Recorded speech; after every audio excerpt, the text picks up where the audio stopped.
Hello everyone, this is a worked example of questions 16 and 17 from the 2015 HSC Business Studies exam. We're asked a financial question here, namely we're looking at whether a student knows the key financial documents and whether they can accurately calculate financial ratios. And let's get started. So this question is based on this information table, which as you can see is I suppose a partial income statement. Uh, you'll notice that we have sales, we have COGS, we have gross profit, we have expenses, but we don't have net profit down the bottom. So with that being left off, we can probably assume that this question is going to ask us to calculate it since it is missing.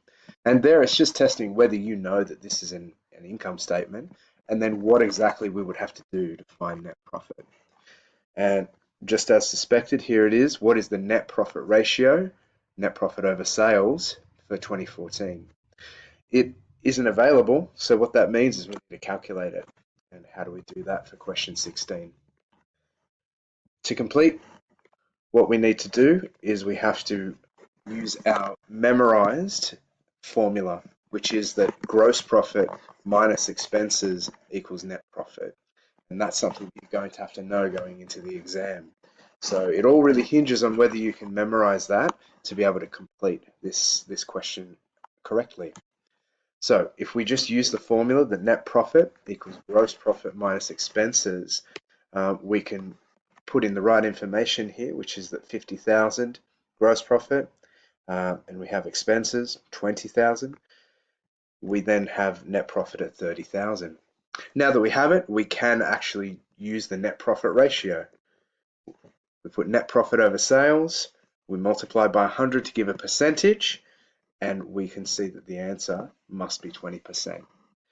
So what did you need to know to complete this? Well, you need to know this equation here, or this formula. Otherwise, that question will not be able to be answered correctly. What do we do for question 17? Which is, which of the following describes the change in gross profit ratio and expense ratio from 2014 to 2015? In this situation, we know that this is the gross profit ratio. It's given to us here. We know that this is the expense ratio here. Something that we are testing in this question is whether a student knows that if a GPR is increasing, it's actually improving. Because what that means, if your gross profit ratio is improving, it means that, if it is increasing, it means that profitability is increasing. We're actually making more profit if that number goes up. So a student needs to know that if they're going to answer this question correctly. Another pitfall might be that if a student does not know that if the expense ratio increases, it's actually getting worse.